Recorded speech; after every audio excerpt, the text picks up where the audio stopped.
money management investing itu beda dengan trading. Investasi misalkan udah memenuhi fundamental yang bagus dan dia institution darling, itu saya akan kasih ruang lebih besar.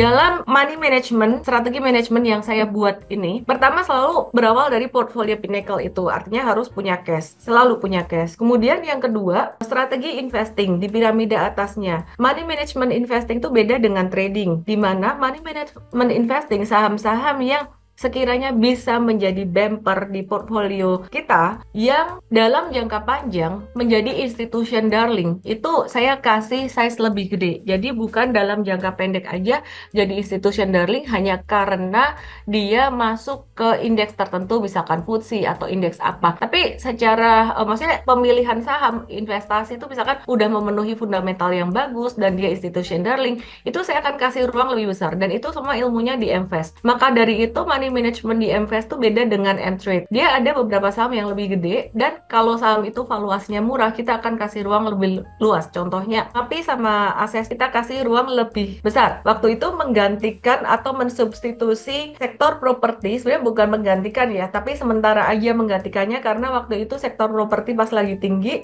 sektor retailnya pas masih di bawah. Jadi waktu itu MAPI dan Access kita masukkan juga, tapi size-nya tetap tidak sebesar saham-saham yang menjadi bumpernya kita di dalam portfolio. Contohnya ya BRI, BCA, dan kawan-kawan itu tadi. Nah, bagaimana dengan trading? Trading itu kalau Anda perhatikan di Trading Academy, itu kan prinsipnya persentasenya disamain semua, 10% semua gitu. Jadi kalau misalkan Anda punya modal 1M, ya 100, 100, 100 semua. Anda punya modal 100 juta, itu 10 semua. Tujuannya tuh gini, misalkan Anda beli saham GJTL, Anda beli Saratoga, Anda beli MAPI, Access, beli PTBA.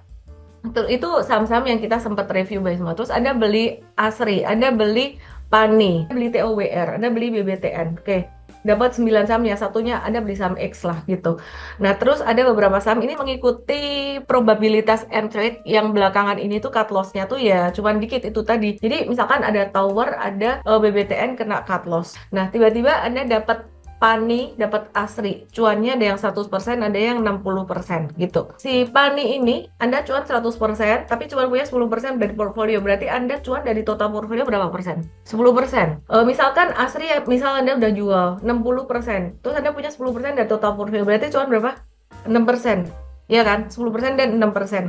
Nah, di sini misal nih Anda cut loss BBTN. Anggaplah Anda cut loss-nya misalkan 5%, berarti dari total portfolio itu 0,5%. Kalau cuannya lebih gede, kalau loss-nya lebih kecil. Nah, kenapa kita main cara kayak gini? Karena saham yang kelihatan secara pattern-nya bagus, bisa jadi gerakannya dia tuh lambat.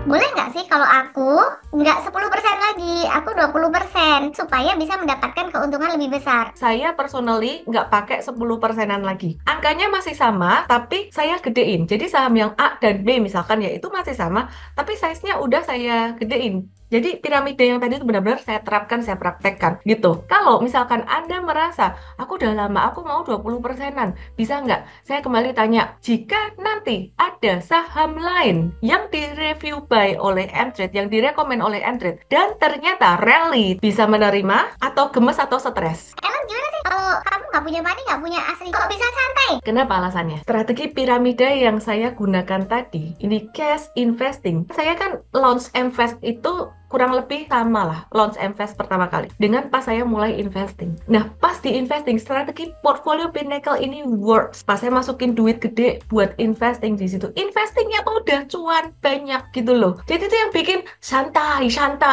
Kalau yang masih pemula, belum pernah merasakan cuan ya, mungkin belum bisa santai. Maka dari itu, semua orang ada waktunya, ada prosesnya. Bersyukurlah Anda di tempat ini sekarang, ada yang ngajarin sekarang ya. Hal yang sangat penting sekali. Kenapa kita kasih ruang 10% buat Bapak Ibu semuanya, atau kalau modalnya kecil, sebenarnya jangan 20%, apalagi market pas bullish, supaya Anda punya ruang untuk nyoba berbagai macam saham. Karena Anda lagi dalam proses belajar. Kalau Anda dalam proses belajar, strateginya terlalu terkoneksi konsentrasi cuman milih 2 saham aja, Anda akan menjumpai konflik bahwa temen gue cuan, kenapa gue rugi kalau pas rugi. Tapi kalau misalkan pas lagi Anda untung, ya Anda akan untungnya jauh lebih banyak dari teman Anda. Kenapa? Istilah kata ini 50%, 50%. Kebetulan dibeliinnya dapatnya Asri sama Pani. Misalkan punya uang 1M, 500 juta dibeliin Pani, 500 juta dibeliin Asri. Asri cuan 60%, Pani cuan 100%. Berarti Anda dapat duit 500 juta dari Pani, 300 juta dari Asri. Duitnya nambah berapa? 800 juta. Gimana caranya untuk bisa nambah muatan? Oke, strategi nambah muatan. Beberapa yang terkait dengan technical. Pertama, nih, misal aku pakai saham MAPI. Nih ya, misalkan. Anggap aja belinya di sini, di 1555 bareng M-Trade. Nah, terus mau nambah muatan. Gimana caranya nambah muatan? Kalau pas lagi ada retracement lagi. Meskipun retracementnya tidak pas di bawah sini. Tapi kalau sudah naik sampai ke atas begini, ini nambah muatan bagaimana? Nah, semestinya ya logikanya kalau udah sampai di atas nambah muatannya itu dengan strategi piramida, artinya di bawah lebih banyak. Kalau misalkan beli di atas di sini berarti size-nya lebih kecil. Nah, ini bisa mengecilkan resiko, tapi saya tidak pernah pakai strategi kayak gini lagi. Bukan karena strateginya tidak bagus, tapi nanti harga average di sekuritas saya itu jadi berantakan. Yang tadinya harganya misalkan 15.55 atau telat beli nih dibanding M-Trade, Anda masuknya 15.65, cincai-cincai lah beda dikit gitu. Nah, tapi kalau misalkan beli lagi di 1.700 gitu ya, ini bakalan ngacoin harga average di sekuritas. Dan kalau belinya nggak 50-50, itu harganya saya nggak serak sih, jadi nggak cocok, harus nyatetin sendiri di Excel.